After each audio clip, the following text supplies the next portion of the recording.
Here in the North Carolina. Okay. We're gonna laugh.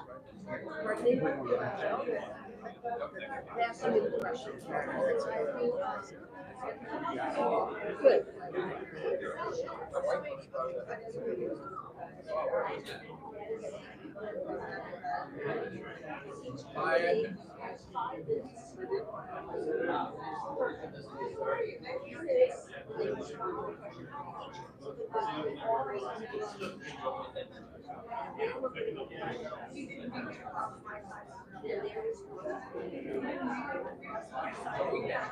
Right on the other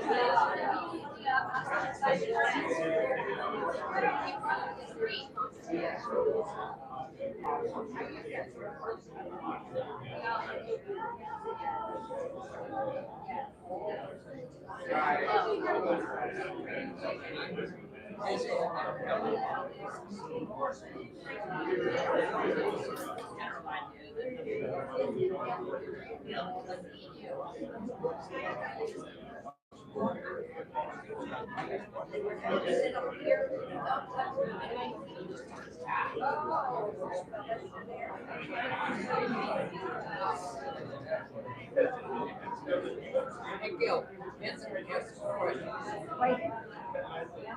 So if they, I asked a question, so he asked a question.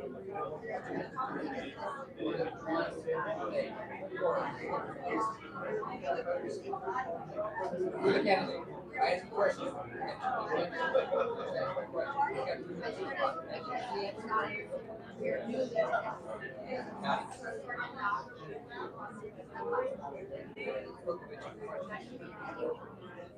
Then every person. I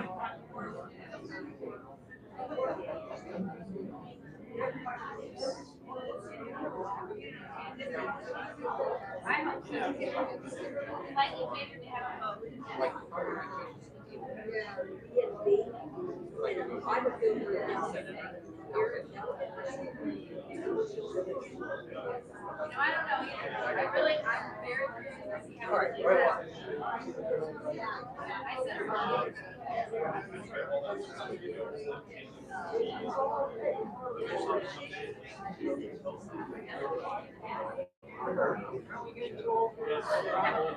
We're getting too old for this. Now, where did we first meet? Because we were never, I was on a committee with Mark Simmons. I don't think I was ever. No, we were on a, Mark Simmons and I were on a school. Hey, Gail, so 5 minutes, is that it for the opening? exactly. Will there be a timer so we know when our time? There with the stop sign, and he should put up a 1 minute signal. Perfect, that'll work. I hope so. I don't know who this is, but it should be Catherine First time I went there, I thought it was like county hearings. County-wide organization. Those days there was 10 minutes. So I started working, I compared them to time. I made an issue. Newspaper articles in the article.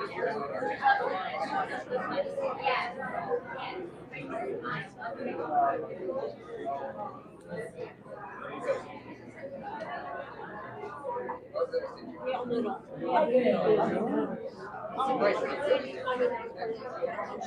I'm not sure.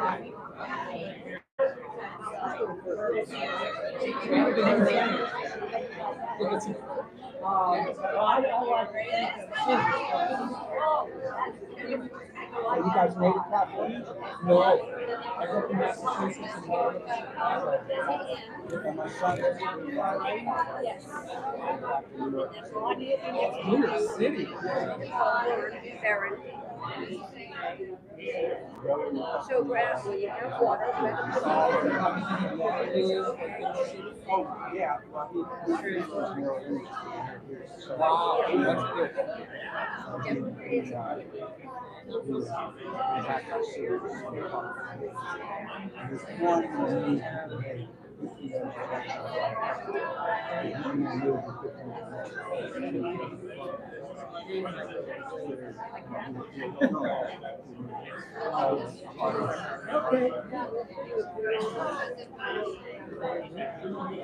Well, actually, he is the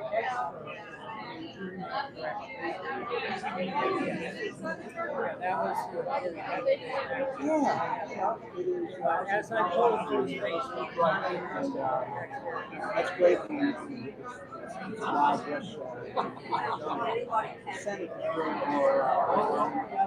like it is. There you go.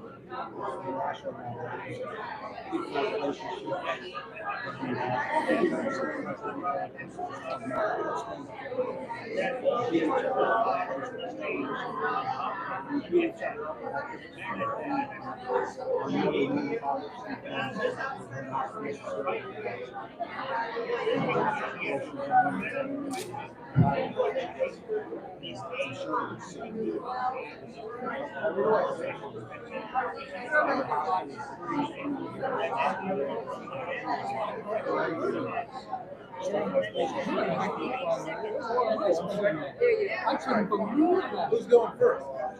Arthur first. I was sure I was going. I mean, the Democrat Party loves you. And I couldn't believe someone was spending the opportunity to try to reach you. Well,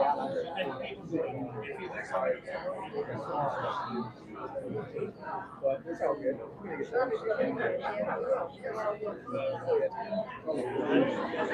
somebody's back.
So he's got to admit a very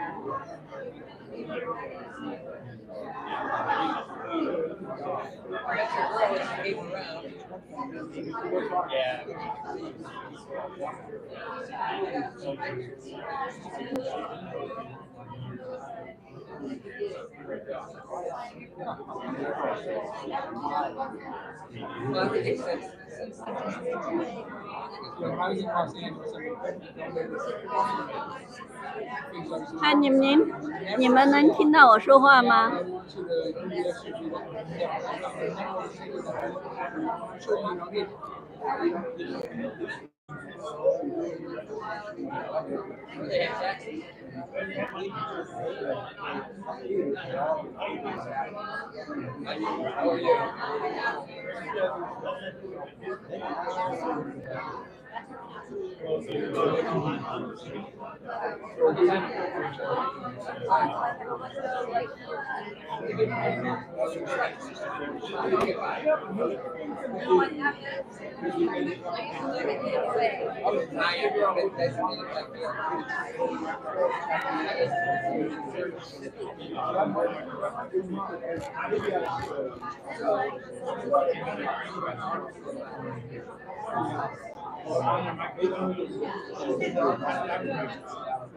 ？It's funny because hypothetically, not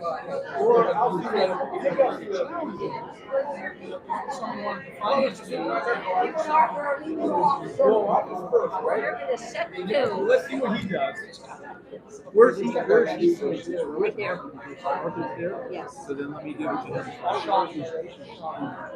How are you?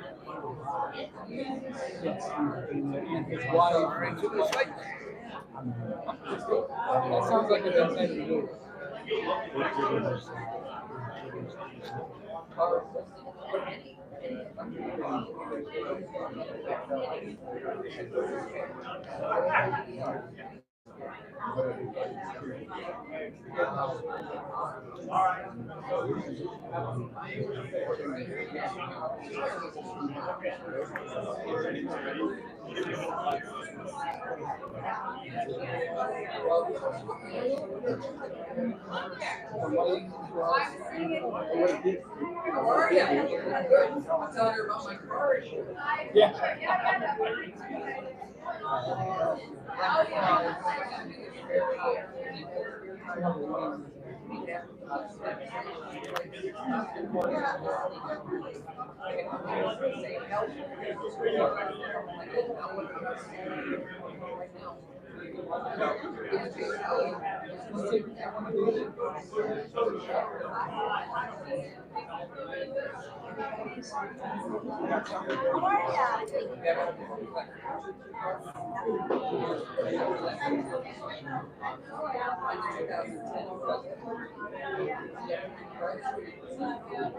that the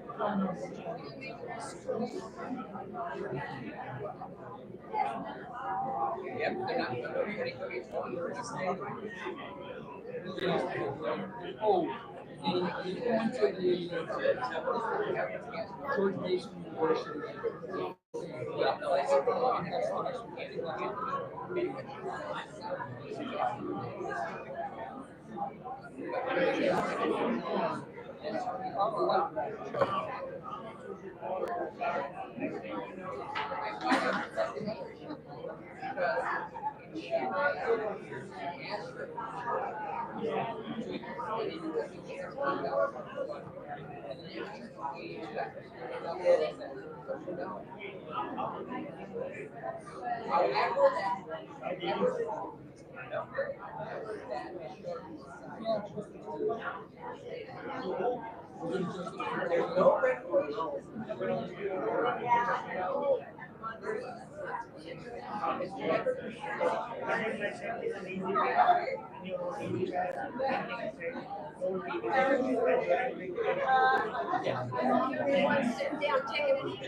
Over there too. Well, you said 7:30. So. We're starting right now. Okay.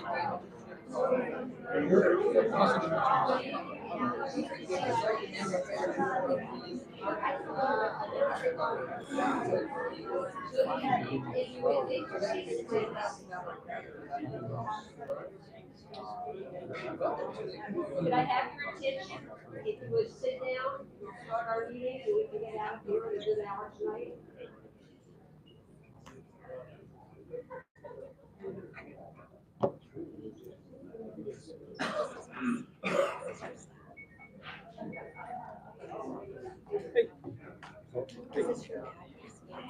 I think she has this as a sign. Oh, does she?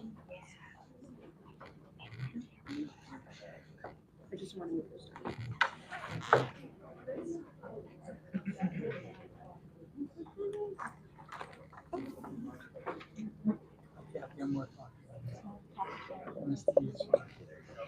Good evening and welcome to the Springfield Civic Association's September meeting. Thank you for coming. I know you could be doing a lot of other things, but this is important and we're glad to see you.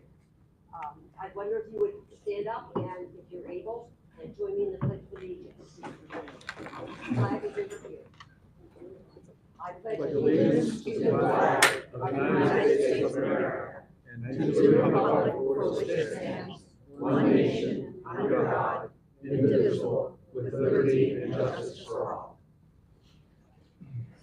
My name is Gail Niddle, and I'm president of the Civic Association, the proud president. I've been here for 70 years, and we have a wonderful history of engagement with the community. So, welcome. I'd like to welcome first off the new principal of Crestwood Elementary School. Please stand up, please. Francois of the Black. And she's brought with her her trusty sidekick, elect Bella Cruz, assistant principal. They do a marvelous job of setting up this cafeteria for us every other month. Every meeting we have, we don't have to set it up or take it down. We so Thank you. I'd like to introduce tonight and welcome tonight's candidates. These are for our local offices as well as the state offices. So I'm just going to read them in, I won't say pecking order, because that's not quite true. But, this is the order that we're going to be hearing from them tonight at any rate. Chairman McKay could not make it tonight. His materials are here though. Raise your hand back there. Thank you. If you will get back to this table, you'll see everything you need to know about Jack. Okay. Arthur Purvis is also running for the chairman of the Board of Supervisors. Candidates for the Franconia supervisor are Rodney Russ.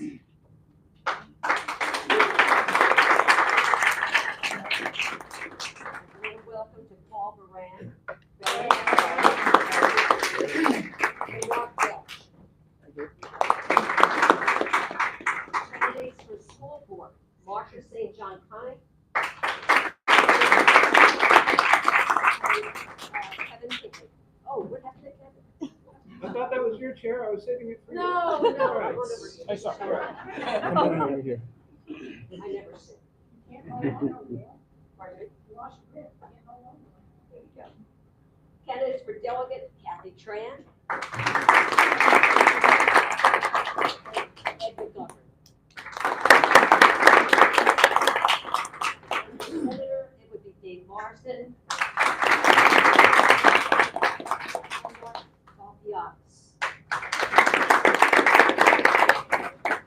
Unless somebody has objections, we're going to dispense with the reading of the minutes from our last meeting. They're on the website if you care to check it out.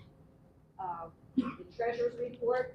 Sandy, would you like to give us a short treasurer's report? We do have money in the bank. It's a little bit more involved than that. We're solid.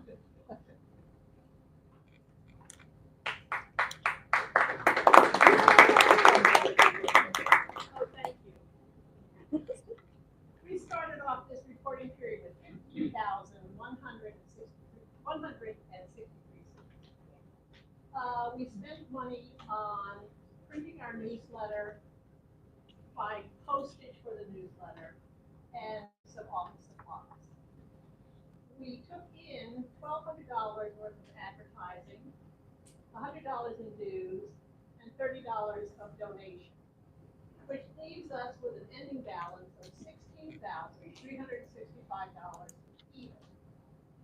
If you have any questions, please come and see me in the back. I can explain everything.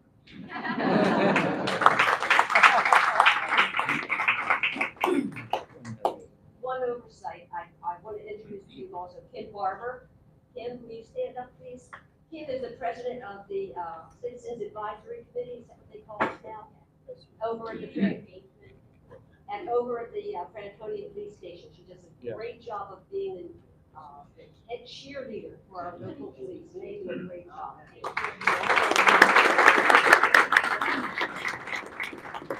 Tonight's meeting is going to be mostly comprised of what the candidates have to say to convince you that they should make your choice on November 7th.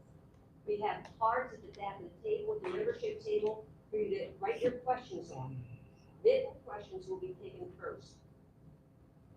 Okay, if there's time afterwards, we'll take questions from the floor, one at a time.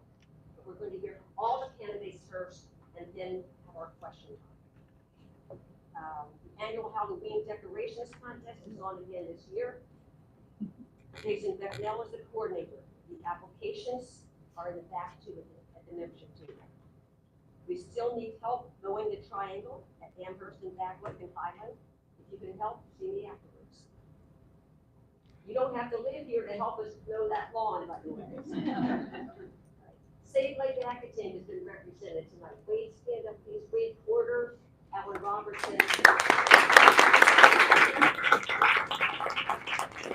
We have t-shirts and signs and yet more to run out tonight. That would be a nice thing to have happen. He's back there to help if you would like to have one. Thank you to Crestwood, I said. Okay, well, tonight's candidate forum is your opportunity. Please don't be shy. The order of speaking will be determined by pulling the names at the. There's a not trick or treat, folks. Each candidate will have 5 minutes to speak uninterrupted. After all the candidates have spoken, written questions will be read by Kurt Dooner. And you would recognize Kurt because, stand up, Kurt. You'll see him at the election at Crestwood Precinct. Maybe not this year, but most times he's Hold your applause to the end.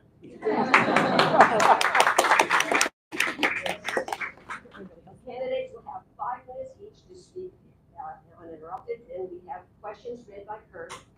Candidates will have a 3 minutes time period to respond to the question. And then we'll take questions from the board if we have enough time. So we have the program in front of us, folks. All right. First up to speak is Arthur Purvis, running for chairman of the Board of Supervisors. And you can either speak there or the podium, whatever you feel comfortable doing. We even have a stop sign. Joe Silver's going. There we go. I brought my own stop sign too. Oh, so I'm Arthur Purvis. Thank you very much, Gail. Thank you all for, can you hear me okay? Yeah. Okay. Thank you for being here. Thank you for this marvelous opportunity.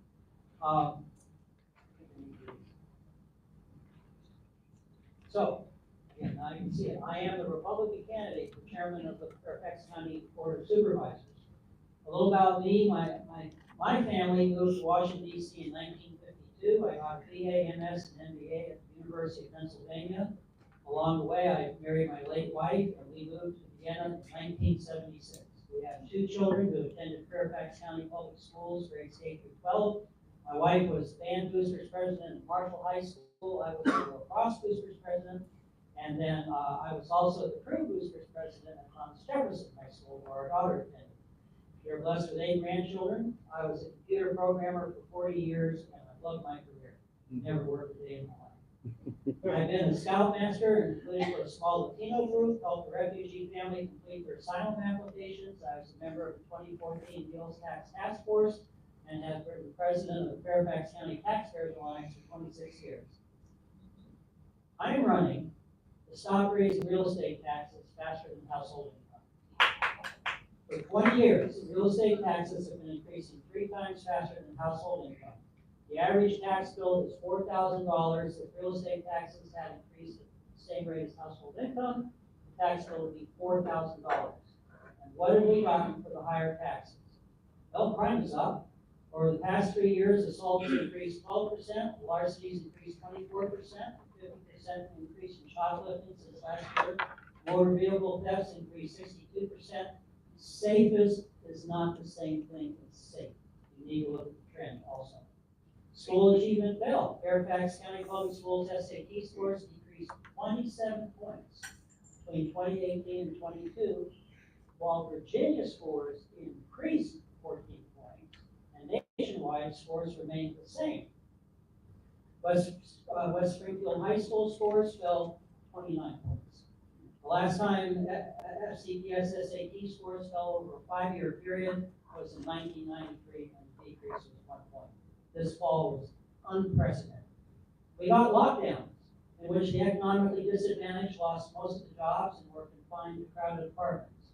We got vaccine mandates forcing persons at the risk of losing their jobs to get experimental shots that had a high incidence of adverse effects and either prevented getting or transmitting COVID.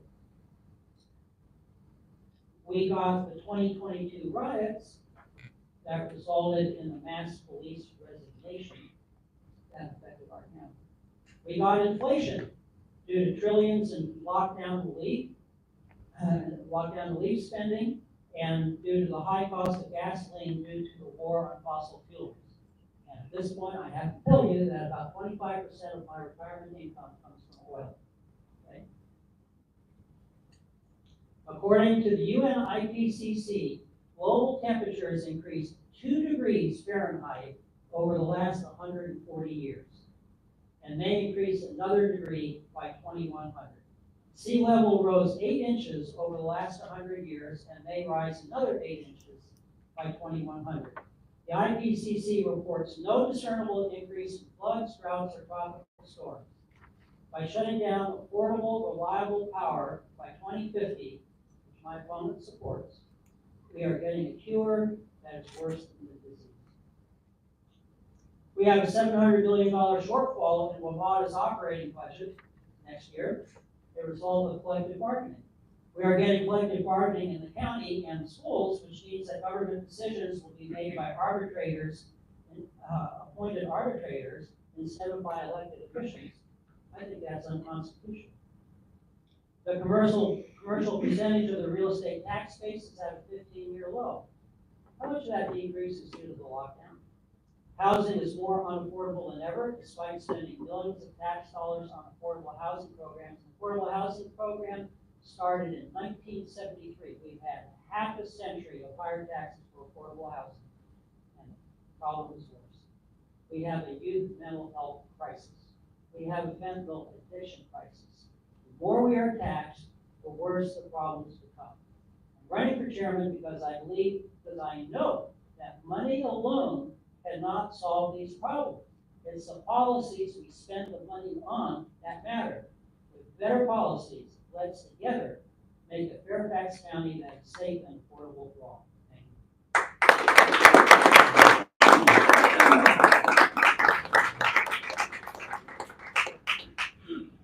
That was down to the second, I think. Thank you very much. I appreciate that. 6 seconds over. 6 Oh, give it back. seconds. What can I say? I'm sorry. We're going to draw for the who goes next, please.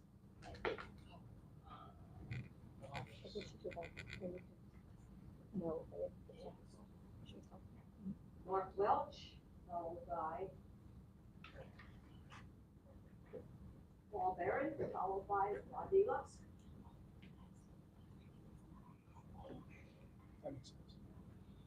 Can you hear me okay? Thank you very much for the invitation to come here and speak about my campaign as independent for the Gracefully Supervisor. I'm going to tell you a little bit about myself. Fairfax County is a great place to live. The current board is making living here increasingly unaffordable. They've raised taxes 18% in the last 3 years. And much of that was unnecessary. In fiscal year 23, the board raised taxes 7%, which generated about another $200 million in revenue. Yet the county ended fiscal year 23 with a surplus of over $400 million. So that $200 million wasn't even necessary. What will the board do with that surplus $400 million? They'll spend it, just as they spent similar surpluses in the previous 2 years. Not a penny reserved or set aside for tax relief. In other words, the board overtaxed its residents, and then rather than setting aside that money or returning it to us, they're going to spend it. After 4 years of watching Mr. Lusk and the board prioritize spending for housing affordability, I've had enough. That's why I'm running to be an independent voice with fiscal restraint on the board.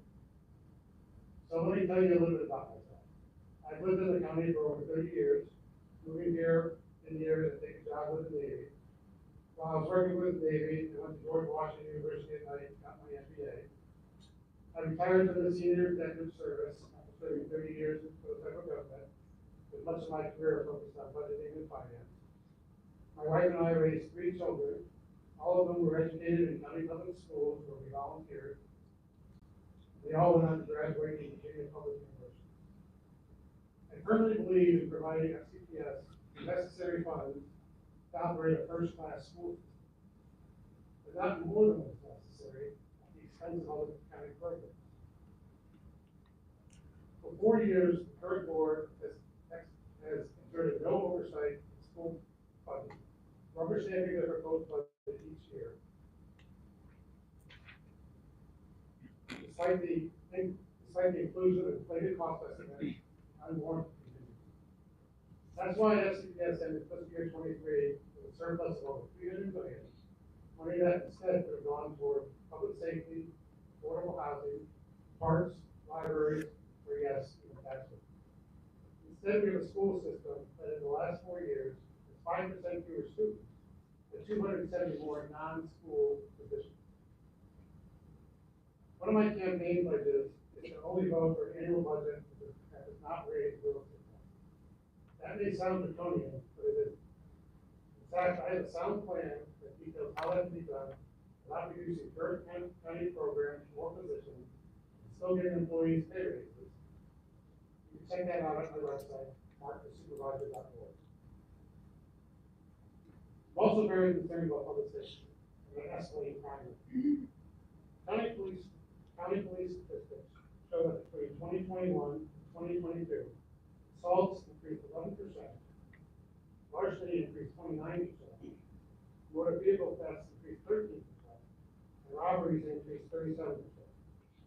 Mid-year 2023 data shows further increases in many of these categories, including robberies and aggravated assaults.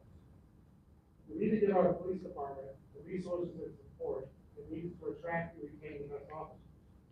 But how can the county effectively recruit and retain police officers when the starting salaries right near the bottom across the Washington, D.C. metropolitan area? As supervisor, I will fight to ensure that unjustified and unnecessary spending and other program areas will be allocated to public safety to make the county a safer place to live. Third priority of my tenure will be making land use decisions that properly balance the need for revitalizing the older commercial parts of the county, of the district, and minimizing the impacts to the affected communities.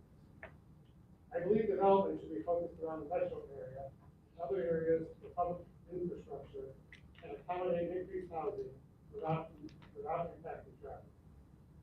There are several large upcoming land use decisions, for example, at the Roseville Shopping Center, that will need to properly strike that balance.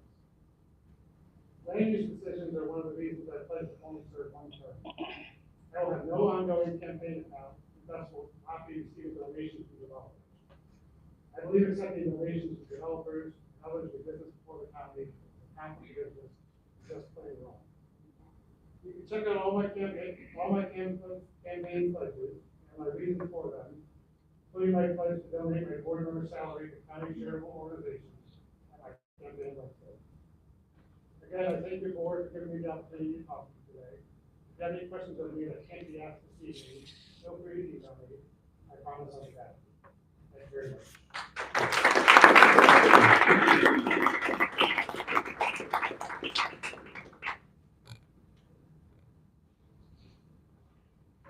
Hello, everybody. I'm Paul Beran. Thank you. And I am running for the Supervisor of Franconia. And frankly, I don't really have to repeat much of what these two previous gentlemen said. This is all bad news. It really is. And I actually had 3 pages of that right there. And a lot of it came from the Republican Party, and thank you for actually quoting some. But I will tell you this, that I know that if I'm going to win your votes, I have to bring a happy story.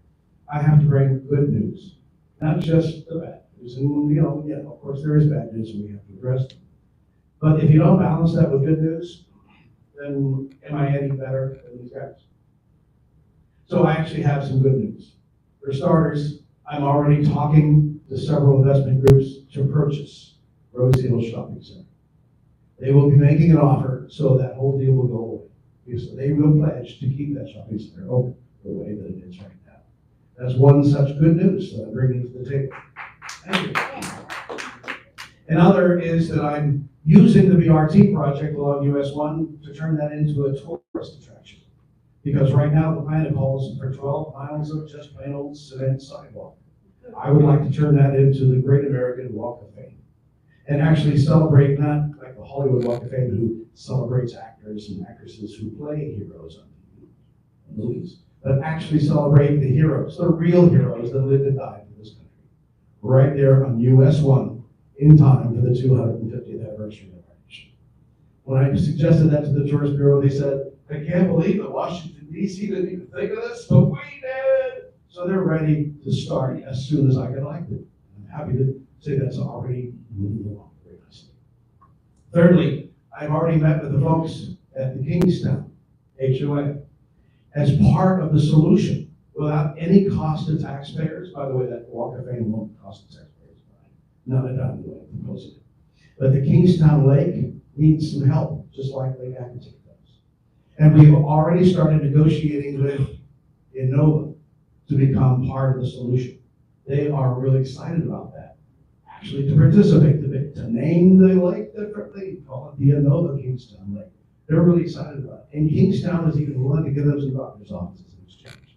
These are solutions. Because I come from a marketing background, I believe that there's a marketing solution for every problem, no matter how big or how small.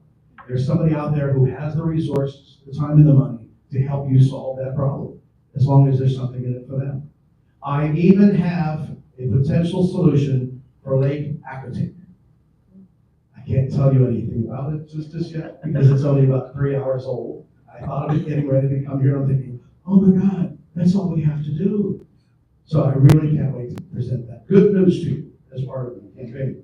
Now, I do have some other things that I wanted to mention. For starters, our safety is of primary concern. We have got to do something to not only build up but restore our police department and give them everything they need to protect us. Right now, they are leaving the job. You all heard the story about that young lady who barricaded herself in her car for 34 hours, right? You know that several police SWAT left the job, turned in their badge that day, because they just couldn't understand why we were waiting 34 hours. At some point, the chief of police, the supervisors need to step up and say, you know what? The people are worried, the people are concerned, they're losing their jobs, they're losing their restaurants, they're losing everything, and we don't know if this young lady is going to cooperate with us ever. So somewhere along the line, they had to draw a line a little sooner than 34 hours. I mean, is that the new benchmark? Do we allow 34 hours now from now on? 1 minute left, okay. So that was one thing that was very much in my mind. And last but not least, are the schools. We have to prepare the schools, get them back to where they once were, the excellence that they once were, because people move here because of the great school districts we have. They move here because they know that when their kids come here, they're going to learn reading, writing, and arithmetic. And I want to make sure that the woke agenda has no place in our school system. Thank you. I will make sure, not on my watch, we're going to stop the nonsense and get back to sanity in our school system, because that's what the people want. Am I right? Thank you. Vote for Mulder.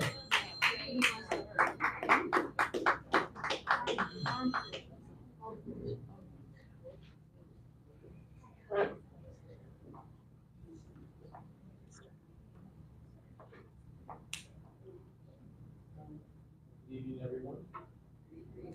Delighted to be here to represent you on the Fairfax County Board of Supervisors. So privilege and honor.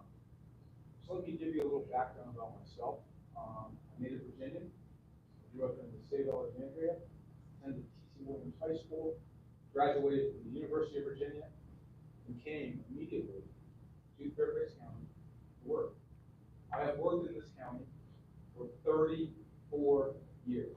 My entire career has been in Fairfax County government. I want to be clear in saying I love this place. I'm committed to making it better. So what did I do while I was in the county? Worked for 21 years in economic development. It was my job to recruit some of the largest companies from all across the U.S. to here. Companies like Microsoft, companies like Amazon Web Services, companies like Appian, MicroStrategy, Palo Alto Networks, so many different companies. What I realized is that in my own community, I couldn't get those companies here. So I made a commitment to leave a job I love and then come serve here on the Board of Supervisors to help my community. And how did I do that? We've been focused on revitalization here in the Springfield market and also along Thurston Highway corridor. In Springfield, we did a market assessment. We basically determined what needed to be done to attract more business and investment to this community, whether it be residential investment, whether it be commercial office, hotel, and others. So what we learned is that we have a unique opportunity. And that opportunity is starting to manifest itself. How is that? We've been working with the folks in some of the dilapidated buildings along Old Key Mill and back. So looking to improve those buildings that have sat fallow for over 10+ years. How are we doing that? Talking to the owners of those buildings, Mr. Jamal, Mr. Shu, and working with them to come up with a plan that has now been submitted to the county in the SSPA process, site-specific plan process. And we're going to be bringing this out to the community, have your input, your feedback, and to determine how best to re-energize those properties. This is important to the community because those are eyesores. I drive up and down the Mall. I look at those buildings. They've got, fences around them. They look terrible. The time is now. We are in a precipice for this market, and I'm so excited because we've got others who are looking at this market as well. Hanover Hospital, 750,000 square feet of usage. We've worked, and John, the planning commissioner, and I have worked to make sure we can get that use in our district. And to come here at the intersection of Beulah and the Fairfax County Park. Amazon Web Services is going to build a 240,000 square foot data center to replace 2 empty office buildings that sat there for over 7 years. This is to help us expand our commercial tax base, to reduce, this is an important thing, reduce the burden on our residential properties. We've got to look for ways to allow for that type of investment.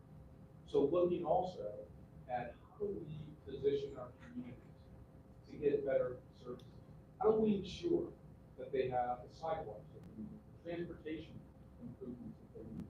How do we ensure that they are going to be viable and also going to be successful over time? So we're working very specifically to do what needs to be done to support our communities, to look at diversifying our tax base, and looking at ways to help our folks who wish to help us as it relates to getting a bigger part of the pot that is connected to payroll. Payroll is the biggest generator of income for the Commonwealth, and a lot of that comes right from this county. And looking for ways for us to get a little bit bigger piece of that coming back to our jurisdiction will be helpful in meeting some of our services. So again, I'm not done. I've been working diligently over the last 4 years. I am committed to this community. I'm committed to making a difference. And I would love to have your consideration and your vote on November 7th. Thank you very much.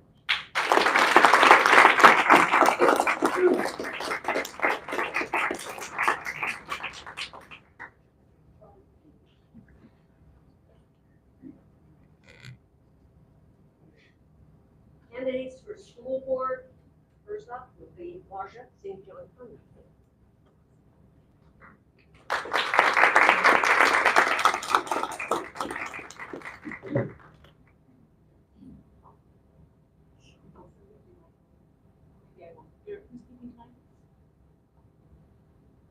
Buenas noches. Mi nombre es Marcia St. John Conley. Good evening. My name is Marcia St. John Conley. Thank you everyone for being here. I am ready to be your Franconia School Board representative. And I want to tell you something about myself. I really don't prepare speeches because I'm not good at it. I'm not a politician. I'm more of a storyteller and telling you about what I've done. Like Supervisor Lusk said, I love this community. I've lived here for 35 years. I have 3 daughters who I'm proud to say received an excellent education in SEPT schools. Of those 35 years that I've lived here, my career has been working in SEPT schools. I am the only candidate running that works in the schools. I currently work as the community school coordinator at Hanover Elementary, the only elementary community school in the county, which was started as a pilot program. I love this community, I love the families I work with, and I love the students that I work with. My position has been family liaison, which was previously called parent liaison. For those of you that don't know what that position is, it's pretty much working for everyone in the school. I work for the parents, I work for the teachers, I work for the administrators, and the specialists. My job is to build consensus, and when they tell you, what's your elevator speech, I say, I'm in the trust building business. I recognize that I don't have the skill set of a qualified teacher. But I know that in order for that teacher to speak to a parent, I have to connect them because I build trust. The teacher has to trust me, the parent has to trust me. Another skill set that I bring is that I'm a Spanish language interpreter. 33% of our student population in Fairfax County is Latino. 1/3. We need a voice that represents that population on the school board, which is one of the reasons As a matter of fact, in the building that we are standing, Crestwood, 73% of the student population is Latino. This is a minority majority school, as are many Title I schools. That is a gift to our community. I am so proud that my daughters went to majority minority schools because they met children from all over the world. We talk about SEPT being a place where we graduate students that are global citizens. We have a global community with rich diversity. So why am I running for school board? Why, like Supervisor Lusk, am I leaving the job that I'm loving? Because I believe that you need to have the practical experience of being down in the trenches when you develop policy. I think that voice is critical. I think I'm the candidate to do it. All of my work has been in the Franconia school system or in the Mount Vernon district school system. Both of our, in the Mount Vernon district, I'm sorry. So my experience is very attuned to our community. What are some of my commitments? The first thing we have to do is recruit and retain a diverse, high qualified educator and employee staff in our schools. And we need to respect them for the qualified professionals that they are and let them teach our children. One of the ways that we can do this, and I'm very proud that the school board did this, was to ensure collective bargaining rights. I'm speaking too long, I have tons of stories to give you, but what I want to tell you is we need to maintain the high quality of our schools, which are already great. And we need to make sure that they are inclusive and that every child feels safe and that every child in every zip code has access to the same quality education. I ask for your vote.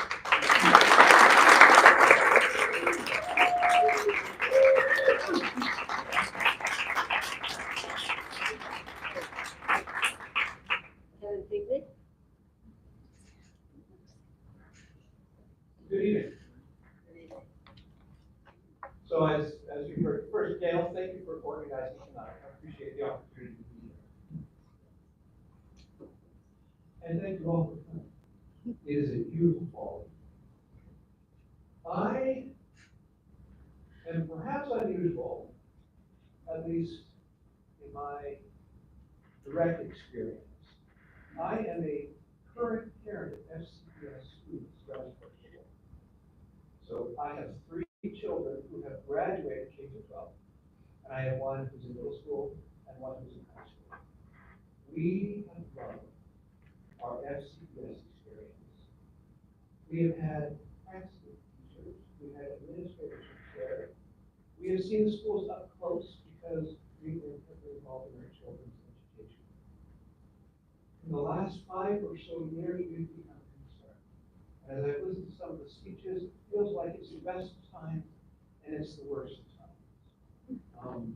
There are pockets of beauty and wonder, and there are areas that need improvement. I'm running because my kids are still in the school and I want the schools to be good for them. 3 years ago, my daughter was graduating. We were out at the football stadium because it was in the middle of COVID. And we've been in this school in high school, we have kids there for 10 years in a row, and it's commencement. So the first person they pull up is the school principal. We know her. We've been there. We applaud and we're just happy. The second person they introduce, right, the second most honored or respected, or at least the second billing, is somebody we've never heard of with a title we've never heard of. It wasn't the administrator over academics. It wasn't the administrator over student services. It wasn't any of the people that we've known and interacted with for years. It is an administrator that had a job description that I had not heard of at the time, called the Director of Diversity, DEI, Diversity, Equity, and Inclusion. And I thought that's really interesting. Here is the second most important person in the view of the people who organize the commencement is someone not tied to education. Now, we live in a very diverse people from around the world. I'm from Canada. I'm from all kinds of backgrounds, all kinds of religions, all kinds of worldviews, all kinds of philosophies. And there are lots of views on what DEI means. There are views that it is benign or malevolent. There are views that it is malevolent. Whatever your view of that is, my view is that education should come first. Full stop. And I think we've lost that. We've lost the focus. I'm running the back. ESOL is a place that's near and dear to my heart. There are 1/3 of our students who are 20% who are in the ESOL program. That is one area that we need to improve. When you talk to ESOL teachers in the high school, and I have a sibling who is a teacher in the school, they call it a failure program. It is designed not with the intent, but with the consequence of new arrivals being incapable of competing at pace with native English speakers. What a surprise! When I was growing up, I switched from an English language program to a French program because I was living in Canada. And in my 7th grade, they said, we're not going to evaluate you against 7th grade math curriculum. You're going to learn no math this year because all you're going to do is learn French. Sure enough, all year, we learned vocabulary in French. But at the end of the 2nd year, by the time I was in my 8th grade year, I had caught up. The whole class had caught up, but we could be evaluated on par with everyone else. So we can look at very specific programs and fix them and address them. We need to respect parents. Parents have a primary responsibility for instilling values and priorities in their children. They're not the school system's children, they're my children, they're parents' children.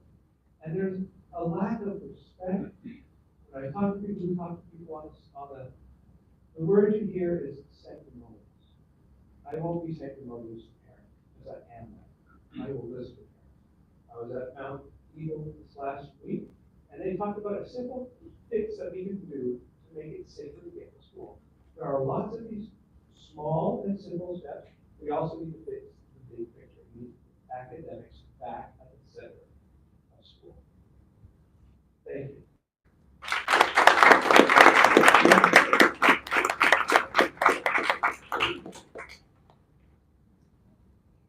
We'll hear from the 2 people running for delegate. Represent us in Richmond.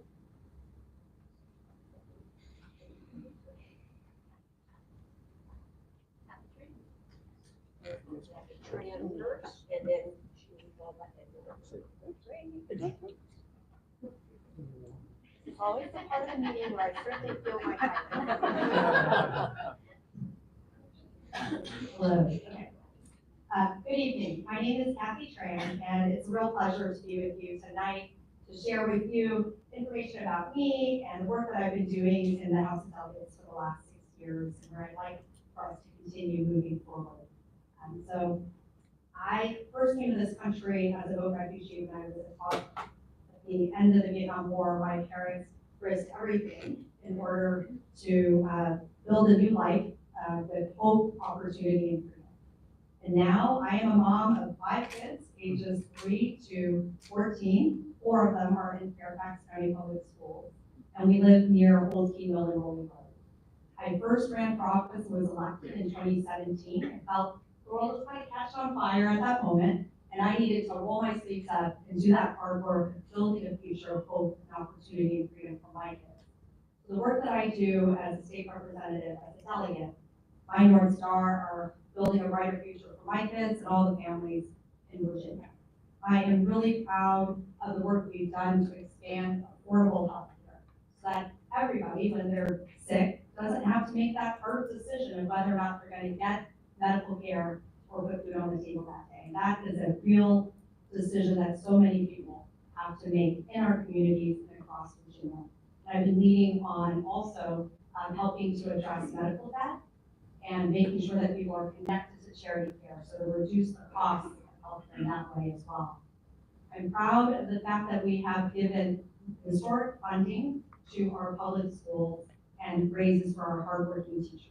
We just had a recent study that came out that Virginia is continuing to be kind of behind the curve in investments into our public schools. We need to continue to focus on that and help to make sure that our schools have the resources so that our kids can graduate and be prepared and successful, whether they are entering the workforce, serving the military, or going on into higher education.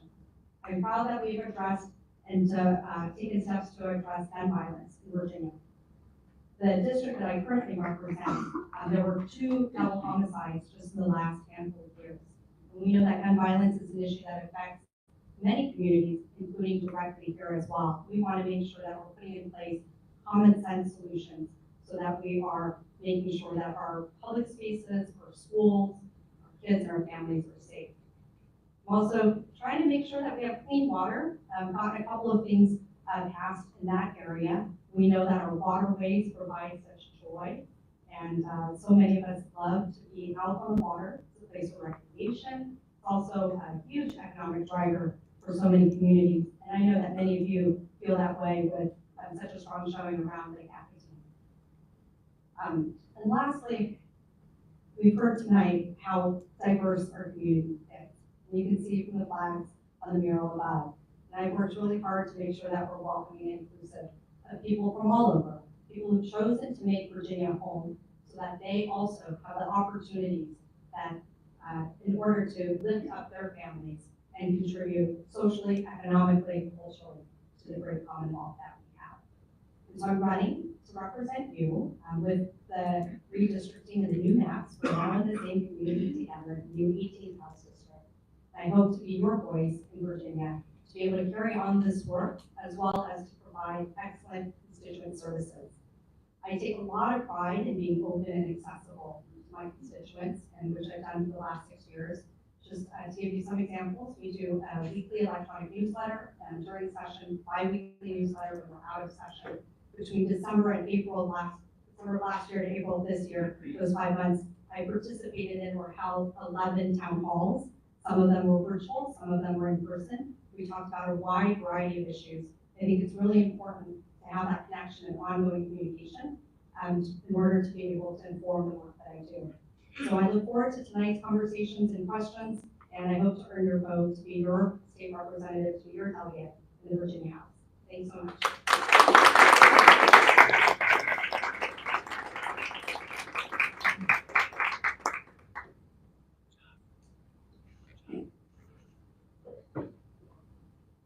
Back up.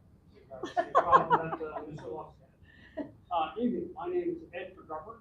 I'm the Republican candidate for delegate in the 18th House District. We're basically in the middle of the district, both population and geographically. I run from Occoquan up to downtown Springfield and to North Springfield. My wife and I came to Fairfax County in 1993 for the excellent schools and opportunities for everybody. I'm a retired federal employee. I spent a little under 35 years working in Manpower and Dollar Program. So it is not 1993 anymore. There have been changes, not for the better. We have one party rule here in Fairfax County, east down to Richmond. This country is founded on checks and balances at every level. We need balance. Not getting the budget done. It is supposed to be done in February. It's not a thrill to see it done in September. At one time, we could have Doug Wilder and some Wars walk out and say, all right, neither side got everything they wanted, but it's best for Virginia. You don't hear that now. Now it's a fight going in. All we're doing is ready to fight again. Now, a lot of this has to do with every delegate in Fairfax County being a Democrat. Actually, every state office is a Democrat. They don't talk to other Democrats in the state.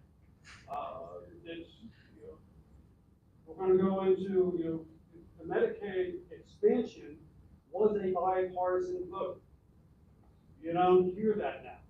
And it was to provide health care for people who couldn't get it from any other way. Now it's Christmas tree.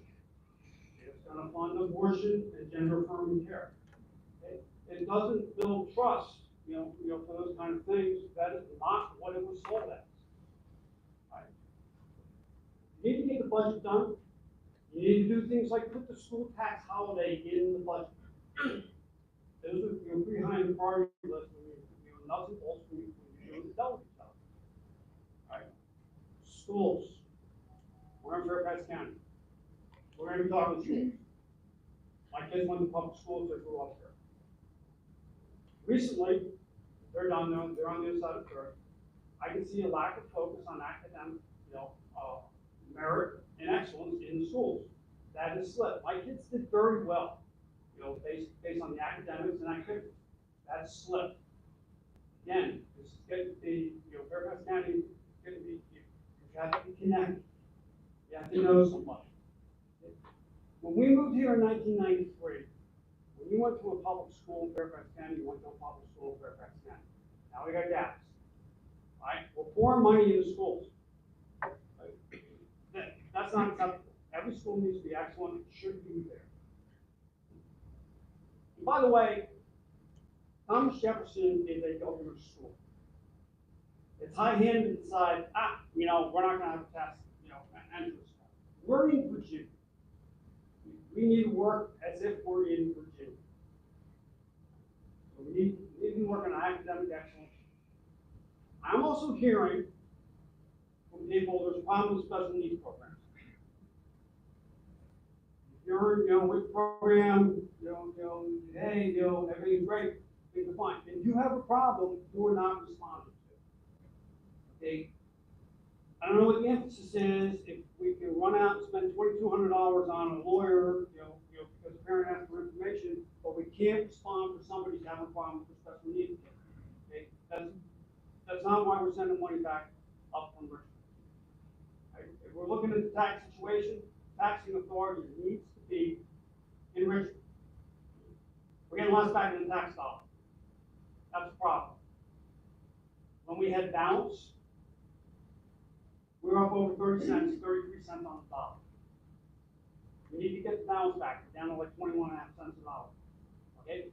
We generated a ton of taxes up here. We need to bring that back up there. Right. Appreciate your time. It's great. Glad to see everybody come out tonight. Your consideration. When we go to November 7th, Ed McGovern, running for delegate here in the 18th. Thanks a lot.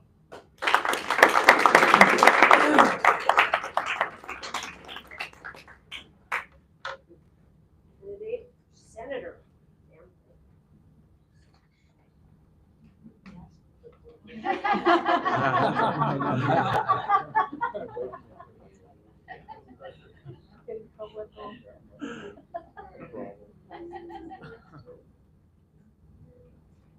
Mark Papiatis, Dave Marsden.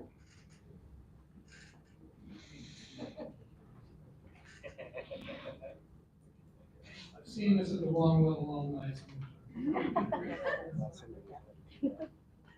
I am Mark Papiatis. I'm running for the state senate in District 35, which is in this district. My wife and I live in Annandale. I'm going to tell you a little bit about myself. I've worked in the healthcare industry for the last 20 years, specializing in electronic medical records. I've also worked in the private sector. I've worked for the state government, I've worked for the federal government, and I've even owned my own small business. So I've had a very diverse career, which has been fantastic. I've also worked in law enforcement. When I lived in the Los Angeles area, I was the Los Angeles County Sheriff's Deputy Reserve, and I worked in patrol for about 20 years. Very, very interesting experience. I've also been an advocate for citizens and families, specifically looking at how legislation affects the citizens. And I've been talking to the citizens in our district, and I've been asking them, what are the most important issues to you, and what can we do in Richmond to fix that? And the most important issues are also my most important issues, as it turns out. 4 things: education and parental rights, crime, getting under control and supporting police, the cost of living and high taxes, as many of us have mentioned already, and also preserving Lake Atkinson. Lake Atkinson is a jewel in our district. And there are those who say, let it turn back into a swamp. But Lake Atkinson is one of the few things here that we can all appreciate, that we can all use, no matter, regardless of who we are or where we came from. It is just such a fantastic place here in our district. So I'm totally for that. I know that was the 4th, but I was going to go in order here. So let me start off with education and parental rights. One of the things that came out of the lockdowns was that parents got to see firsthand what's going on in the classroom. A lot of this was by way of Zoom. And some of it they didn't realize was happening, some of the things they weren't pleased with. And they weren't happy because they started attending school board meetings. And they weren't necessarily treated, they weren't really received very, very well. So that's one thing that was a little bit disturbing, because a parent has a fundamental right to make decisions concerning the upbringing, education, and the care of their children. They should have primacy in that regard. And that wasn't happening. So that's one thing we need to straighten out. It's not every school district, it's not every school, but it's too many that we have to do something about it. If it can't be handled at the county level, I'm supporting a parental rights bill in Richmond. So that's number 1. Number 2 is crime. And I've had a lot of experience in that regard, seeing it firsthand. Again, I worked in control for 20 years in Los Angeles, the Los Angeles County area. Crime is increasing. Support for the police is decreasing. And it is not a good combination. There's been a lot of crime spilling over from DC. Also, a lot of crimes being decriminalized, and a lot of young kids who don't know any better think it's been decriminalized and it's okay. And that's why we've seen such an uptick, especially we've seen so many of these hordes of kids going into malls and into stores and just decimating those stores. It's out of control, and we need to do something about that. Some of the things that have created this, first of all, we have a radical DA here in Fairfax County to sponsor. And unfortunately, he doesn't want to prosecute certain crimes. And that is not also a good recipe for keeping crime under control. Also, there's been a lot of anti-police rhetoric, both in the state and nationally. And that, when you don't have respect for the police, then that creates problems on both sides. First of all, the police have a hard time doing their job. They're demoralized. Also, when you battle up the police, it makes kids and criminals think it's okay to fight back. And that's not good for either party, because then obviously the police have to protect themselves and protect the citizens. And we need to support the police. They are the ones that keep us safe. So that's number 2. Number 3 is high taxes and the cost of living. And here in Fairfax County, we're quite familiar with that. As a matter of fact, not only real estate taxes are really out of control and they're going up and up and up, faster than inflation, faster than our salary, but car taxes are unbelievable. If you've never been out of Fairfax and you don't know what they pay in other states, I came from California, and the car taxes were much, much less. And that isn't necessarily intuitive, but that is the case. And instead of doing something about bringing high taxes and high spending under control, in Richmond in 2021, they passed a whole series of legislation that just made things more expensive. I'll just mention one example. We don't want to make Virginia like California, as I mentioned.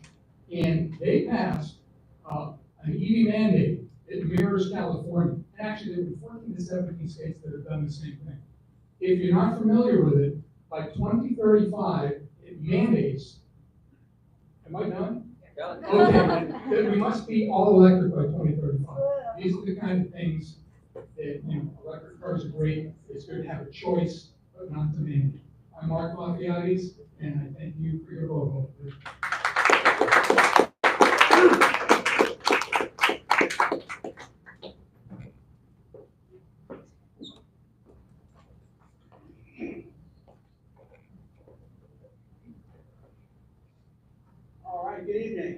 Senator Dave Marston from the Virginia State Senate. Thank you so much for holding this event tonight. This is critical to democracy to get people out and hear about the issues firsthand.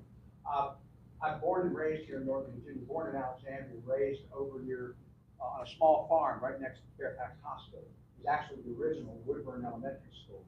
And so when I was a little boy in the 50s, men would come by and say, "Can I come in and look around? I went to school here in 1897. So I have seen the changes that this county has gone through. After graduating from Woodson High School, I went to Randolph-Macon College, came back and started a career as a probation officer and a group home director working with kids who had serious family problems that we tried to ameliorate. And then became for 17 years director of our juvenile detention center, and became head of the Virginia Juvenile Justice Association and the Virginia Juvenile Detention Association. I'm very proud of what we did there. My education program that we put in place with a wonderful lead teacher that I had won the National Association of Counties Award. We were the first detention home in America that went out to the kids' schools and brought their work back from the schools rather than just showing videos and doing basic educational things. We started the first mental health and substance abuse treatment program that kept kids locally instead of being sent down to state institutions. I started the first STD clinic because I had 2 young women in a row with ectopic pregnancy, which are life-threatening. And so we started, most of the time we were looking into clear eyes and healthy hearts, and the kids were having problems that we weren't taking care of. We were the first institution to do that. I went on to serve as the chief deputy and acting director of the Virginia Department of Juvenile Justice under Republican Jim Gilmore and Democrat Mark Warner. And while there, I put into place something that has led to extraordinary, it's had a significant role to play in an extraordinary reduction in youth recidivism. Is that when I got to Richmond, we had 1,200 kids in 8 correctional facilities. Today, we have 1 correctional facility for kids and about 250 kids in those facilities. And what we did was we stopped trying to teach kids lessons and started to try to solve their problems. Before that, it was always, I'll lock you up, you'll learn a lesson, you won't do it again. It just made kids worse. And today, our juvenile detention center in Fairfax, which has 121 beds, very rarely has more than 30 kids. And I'm working right now, statewide, our detention population has dropped so dramatically, but nobody's paying attention to the fact that we need to consolidate them. We're only 12 miles from the Northern Virginia Regional Home that serves Arlington, Alexandria, and Falls Church. And in Fairfax, we have 191 beds and 40-some kids, and we're spending $23 million. $23 million, almost $500,000 a bed. This is the kind of thing that I'm working on. I'm working on park funding. I worked with Governor Northam, and I've worked with the Youngkin administration on creating business-ready sites that bring manufacturing back to Southside and Southwest Virginia. It is so critical. They lost everything back in the 70s, 80s, 90s. They lost furniture, textiles, coal, tobacco, the railroads that went with all of that. They need manufacturing. We're creating these sites to attract the major manufacturers in this country to bring those jobs back. Now, how does that benefit us? The way the local composite index works for school funding, the wealthier you are, the less money you get from the state. The poorer you are, the more money. So we can lift them up and restore the pride that they had in their economies years and years ago when they drove the economy here in the Commonwealth of Virginia. We bring that back up, we pay less for our schools. We pay less for our schools. So we have the great divide in Virginia right now between our rural and our urban areas. And I'm working hard to fix that. I'm on the Finance Committee. I chair Economic Development and Natural Resources Subcommittee. I chair Transportation. I'm on Commerce and Labor. I'm on Rules. And I'm on Agriculture. And I chair the Companion Animal Subcommittee, the toughest committee in Richmond. We all love our animals. We just all love them differently. And to solve those problems, I was key. I was the only one to go down to the Indigo place where the beagles were being held in a research facility that needed reform.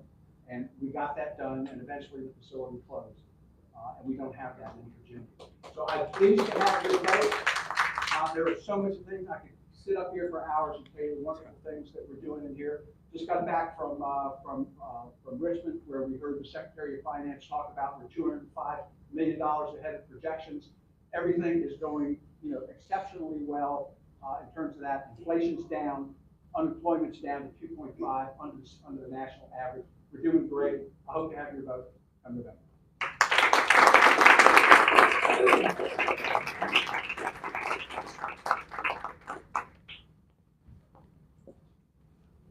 Big round of applause to all the candidates. This is wonderful.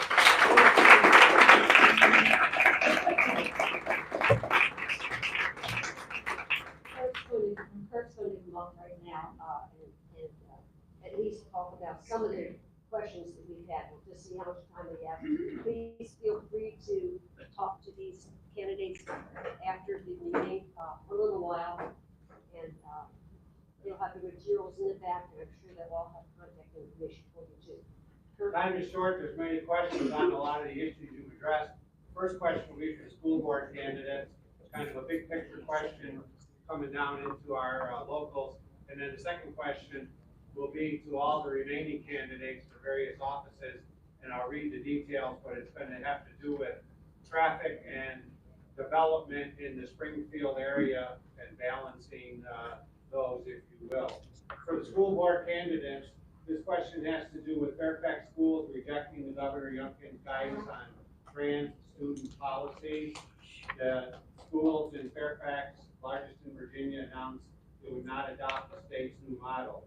Do you support that decision by the school board? And in related, what protections are provided for female students in Fairfax County to avoid a Loudoun County type incident in our school?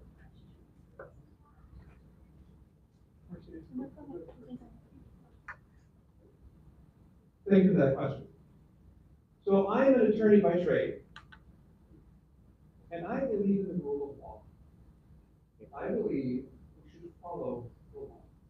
And when the law changes, you should follow the law. These special pleadings that let's have an exception or I don't like or I'm going to put it to court are going to force me to take it to court is simply wrong. So that's a procedural point, which I think should follow the law. I don't think FCPS should be above the law. Full stop. It's just wrong. On the substance of the issue, which is how does the school support, interact with students who are transgender? We have a broad, diverse community with views of every sort on every issue. We should not allow bullying. We should not allow unkindness. We also should not proselytize or indoctrinate or pick winners and losers in culture or fights. We would not tolerate a school district that promotes one religion over another. The views on transgender are very diverse. The science is not settled. It's certainly not settled internationally. It is not settled. The U.S. is an outlier on that issue. And so everyone has a subjective view. Well, you know where else we have subjective views? Religion. We all have subjective views in religion. And the school system will not survive long if it picks one subjective view of the world over a different subjective view of the world. So to protect public schools from themselves, we need to back off and not indoctrinate. So that has to do with what goes on in the family life classes, right? We should have an opt-in for family life, not an opt-out. And parents should know what is in their curriculum. Students who are transgender, now there is a commission in Richmond that when a student wants to play on the opposite sex team from where they were born, there's a commission down in Richmond that hears those cases. Last year, there were 10. 9 were approved, 1 was not. This is an important issue for the people for whom it affects. Academic excellence has to be the core issue, right? When you think of what is going wrong in our schools, the lack of education, the school that has 4 kids pass the math as well as 6th grade, but they tell the community that 80% pass because they're adding in the growth adjustments, right? Like, it is shocking. There are 6 significant problems that are widespread that need to be addressed. We need to be respectful and kind and make accommodation, but no, a biological male should not be in a biological girl's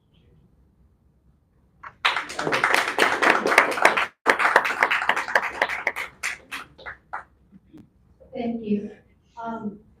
First of all, I think that Fairfax County Public Schools made a very wise decision, and I fully support it because they considered all the legal ramifications.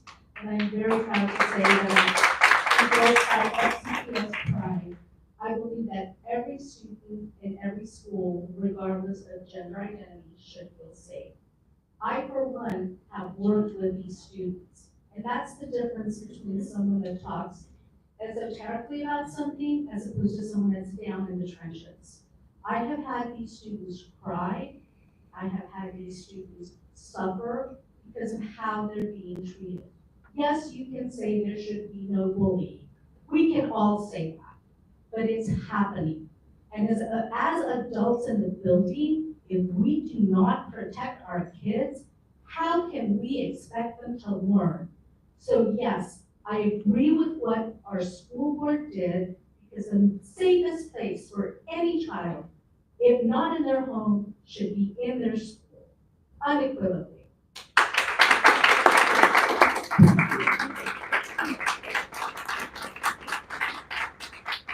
Again, this question is addressed across the board, how the order of response I will leave to Gail. Traffic flow and commute times are a quality of life issue, both the local and greater Springfield communities. The market study projected a 10-year demand of 1,600 multifamily units. The 10-year projection has already been met in less than 1 year, as Springfield currently has proposed developments in total 1,600 units east and west of the interchange, in addition to the 1,000 parking spaces at the commuter garage. How do the county and state officials propose to mitigate the increased traffic expected in a shorter time frame? Well, a logical place to start. Turn it on. She's going to start on the far right.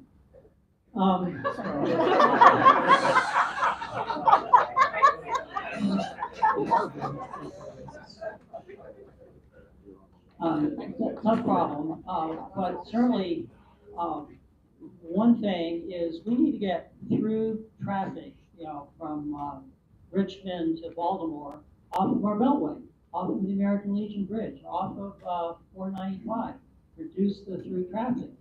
And to do that requires building another bridge between the American Legion Bridge and the Point of Rocks Bridge, and then the highways going to and from it.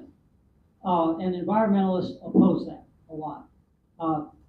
So a big part of this traffic congestion problem, I'm going to lay at the foot of the environmentalists. And at the same time, I will observe that I think one of the reasons we have an affordable, one of the many, many contributors to our affordable housing problem is that the environmentalists object to building more housing out in the distant suburbs. And this is especially a problem in Montgomery County, and we all live in the same area.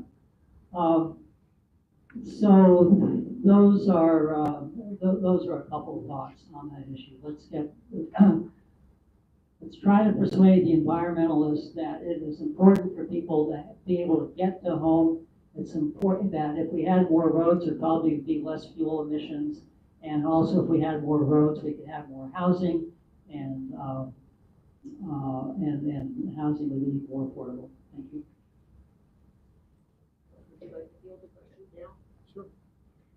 Okay, so let me start by saying I was the planning commissioner back in 2005 when the discussion was had to add more intense uses, mixed uses, office, retail, hotel in the central Springfield border.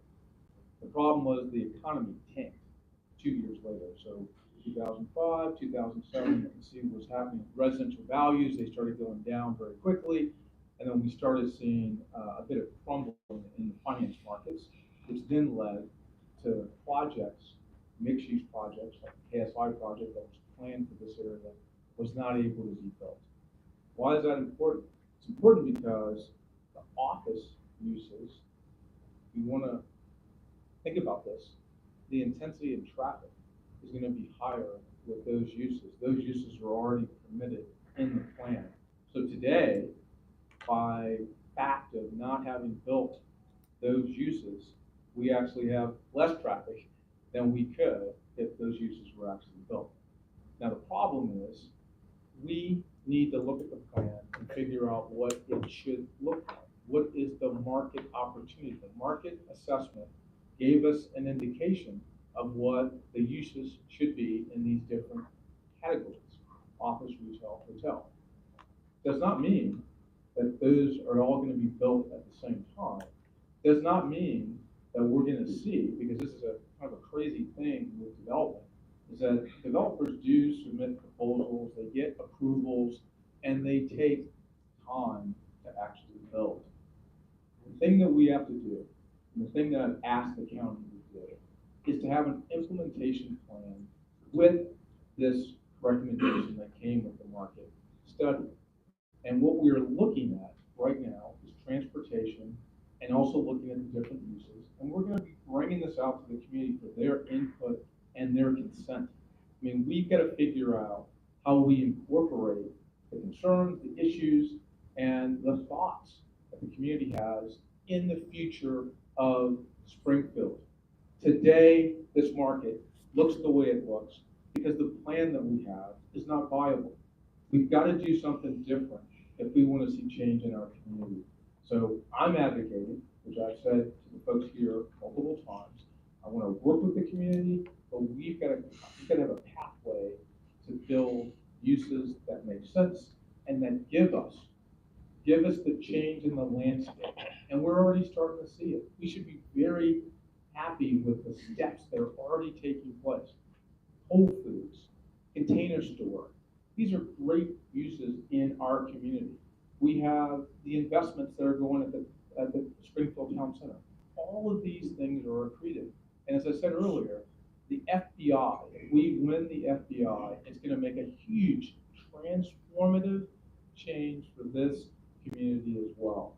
So my point here in closing is that we'll work with the community, we'll work with the Department of Transportation, we will work with the planning staff, and we will come up with workable solutions that will allow our community to get the improvements and the amenities that we all want. Thank you.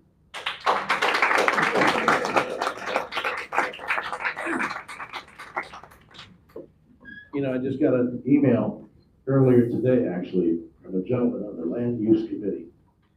And he reported to me that as a result of the meetings that they had regarding the Topgolf program, that the Board of Supervisors seem to not care about their opinion. The opinion of that committee made one recommendation, the board has done the opposite. In fact, his quote was, "It doesn't matter what the people want, the county gets what they want."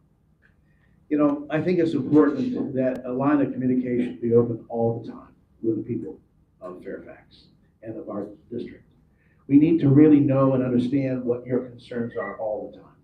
And to have someone from the Land Use Committee tell me that it doesn't matter what the people's opinion is, it's just beyond me. I can't imagine. I mean, I come from the communications business. I've been 40 years as a CEO in an advertising company. I made clients happy. I've solved their problems. I did that repeatedly. Large clients, small clients. I had the third largest Bank of America. I'm telling you, even a transit company in Pittsburgh, the bus transit company in Pittsburgh. So I really do understand the issues that are involved. And I would say that, first of all, when you have so much density in the area, you're going to have a lot of traffic problems. So you have to mitigate the density in order to mitigate the traffic. It's a simple math. And, oh yeah, actually, we have a solution to it. Let's all switch to electric cars. You know, I recently interviewed one of the county staff that was in charge of parks, at one of the parks. And I asked him, I said, how come we're not seeing the kind of maintenance that we used to see in just trimming and mowing? And he said, well, because 2 years ago we switched to all electric, and now the batteries don't last more than 20 minutes. That's what.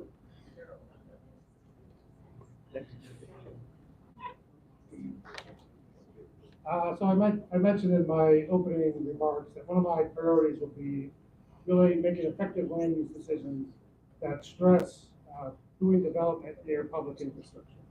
Mr. Lusk talked about the blighted buildings at the corner of Franconia Road and Backup Road.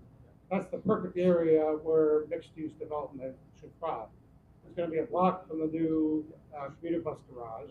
It's probably within a mile of the Springfield Metro Station. Those are the kinds of areas where we can get more housing and not impact traffic. So that would be my focus as a supervisor.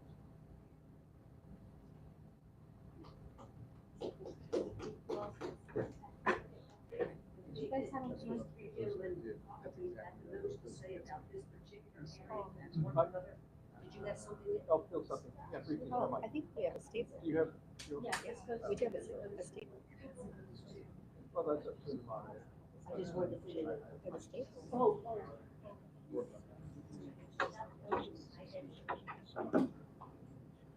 Well, we're gonna go to another question. We'll go to another question, if you don't mind. Yep, that's fine. Okay. Yeah, pretty much on state officer. I guess this is for the Franconia district candidates, and the subject is Lake Acton. Long verbiage here, the question, has the task force approached private planners for objective creative recommendations as to lake dredging without blowing up the dam, and any thought to get into a bond issue? Lake Acton. It doesn't have to be just this, and if this could be anybody, state, I'd love to hear what you would say about how we can help with that, delegates and senators. So, Sure, as far as Lake Acton goes, it's been ignored by the current politicians in office. Why that is, I don't know. It needs to remain a solid recreation area. It's been here right along. Fairfax County owns it. We might want to put it again to the current board and, current folks in office, why they don't want a Fairfax County owned park. There is somewhat of a question regarding state money given for dredging. That money was given for dredging, and it's not being used for that. And there is a question about that. Why not? And basically, I don't want to change the folks in office. If you want some attention on Lake Acton, it is you describe as a jewel. It's very important. It gets a lot of use. It needs to remain a solid recreation area, and it needs attention. Not getting it. If there's anything you can do down in Richmond to help that, and there are dredging costs. I know that they can crank up quite high, but that's something the state could help with, considering the amount of taxes Fairfax County sends down there. I think it's only appropriate for that. Right?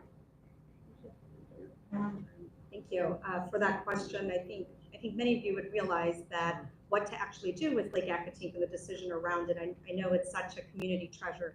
It does rest with the Board of Supervisors, but at the state level, what I've done is connect one of the local civic associations with one of the scientists from the Chesapeake Bay Foundation, so that he attended a town hall that was the civic association held to be able to share kind of information from the foundation's perspective around the environmental impacts of dredging or not, et cetera. And I think that was a really helpful resource to the community. We've also connected a member of Save Lake Acton with Congressman Jerry Connolly's office, because I think there is kind of a similar situation in the Northeast, and wanting to see how our congressional delegation can connect with the Environmental Protection Agency for any potential federal dollars to help with that. At the state level, the funds that are available to address situations like Lake Acton, it's about $30-some-odd million across the whole state. And so we would have to significantly increase that and explore other ways that we might be able to support saving Lake Acton, if that's a decision that the Fairfax County Board would like to make. I do want to just spend like the last 30 seconds on traffic, because there's also a role at the state level to address traffic congestion. I think any type of smart growth has got to really take into consideration a couple of things, right? The impact on affordable housing, with that growth, the impact on schools. If you have lots of new students moving in, are our schools well resourced? and traffic mitigation, making sure there are multiple ways that you can travel, whether it's making biking more safe, which we've passed in recent legislative sessions, and investing in public transportation. Metro is facing a significant deficit, and we are going to be working as the Fairfax delegation to make sure that we can fully fund Metro, because we know that a well-resourced Metro that works and is safe is a key component to reducing traffic in our area and beyond. And so that's something that we'll be working on this coming session. And so I just wanted to highlight that. And also there's a state funding source called Smart Scale, which you can apply for if they're like big mega transportation and road infrastructure projects. One of the key priorities of Smart Scale is traffic mitigation. So that's how they help prioritize those projects. Just wanted to highlight some of the roles that we have in Richmond to address that issue as well. Right before you pass it, Lake Acatin's all on the 18th, right? Yep, it's all on the 18th. Yeah. In talking with Supervisor Walkinshaw, the Braddock District, dredging this lake is extraordinarily expensive. Over the next 20, 30 years, you're talking maybe 16 million a year, something like that. There's a couple of solutions to the problem, rather than just letting it return to be, a free-flowing stream or let it return to a wetland, is to create, and this is something I think the work group is going to be discussing, is to create a smaller lake that is affordable to dredge, but still provides the recreational facilities and the park-like facilities there so that people can still take a boat out, go fishing, do whatever. That's a compromised position that I know that's probably going to come up in the discussions. On the state level, we have some really critical problems throughout the state. People create these lakes and they create dams that go with these lakes, and then they abandon them. And they leave them up to the state, and we have to go in because of public safety if these dams are going to bust or are going to become deficient in some way. And we have a lot of deficient dams in Virginia. So a lot of the money that the state is going to prioritize in terms of these kinds of projects is going to deal with that safety issue first, to make sure that these dams are safe for the people downstream. Even Lake Barcroft, as it's a very wealthy community, they have a dam there. They're being told that they have to do about $3-4 million worth of work to expand the bedrock, where that dam can get down to bedrock and not just have soil plugs on either end of the dam, because it's dangerous. And so this is a very, very complicated issue. There is a work group, I believe, Rodney, that is going to be studying this. But stay flexible. Let's look at the number of options that we have, and then you're going to have to make a decision. What are you willing to pay for? But the value of that lake is extraordinary to this community. It's one of the few things in Fairfax in an area where everybody can walk to it, really, if they need to. And it's not stuck out like some of our other park facilities, like Berkeley and things like that. So it's important to consider all the options that we have to deal with this problem. I am a huge proponent of saving Lake Acton, and my wife and I use Lake Acton all the time. It's the kind of thing that everybody can utilize, no matter what your ethnicity, whatever walk of life you come from, no matter who you are, you go and enjoy Lake Acton. It's something my wife and I do all the time. If Lake Acton didn't exist and somebody proposed that we could make a Lake Acton here, I think most of the people in the district would vote for it, and they would vote to spend the money. We know that there's a lot of money that we see the county and the state spend that we say, why are they wasting money on that? This is one thing that if the state and county spent money on to preserve it, it's something most people I think would say, this is money well worth spending. And that's my position. I know there's a group that wants to just let it go back into a swamp, and they brought in a whole bunch of dump trucks representing how many dump trucks per week it would take to dredge it and so forth. But again, the vast majority of people that I talk to want to save the lake. And dredging isn't, all these dump trucks, that's one solution, but we need to keep exploring other solutions so that we can save the lake. If that's what it takes, dredging, I'm for it. I'm for working with the state to try to spend money on that, because that's, again, money well worth spending.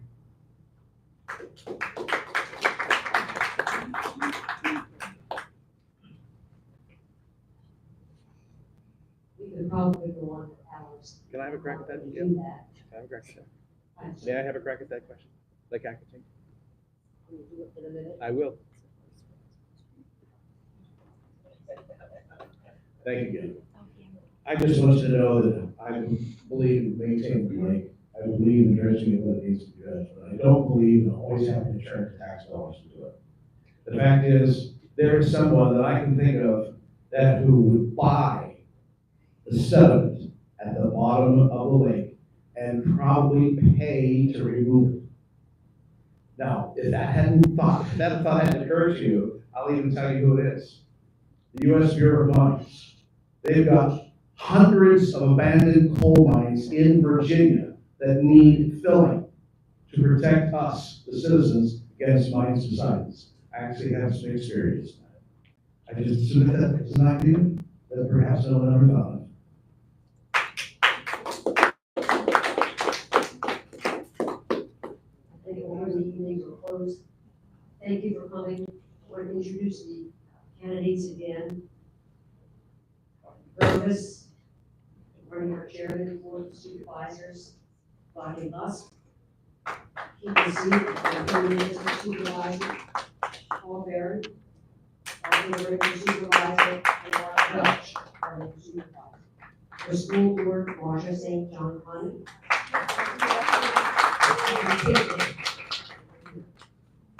The delegate, Kathy Tran.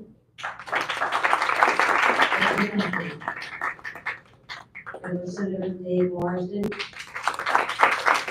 And Rob Watts. Thank you for coming to the meeting. We liked you for a little while and the answers we didn't have time to find. Hey, sounds good. Good seeing you. You too. All right, guys. Yeah, that's good. I didn't know if it was working, but it worked out. It's got a green light on it. So.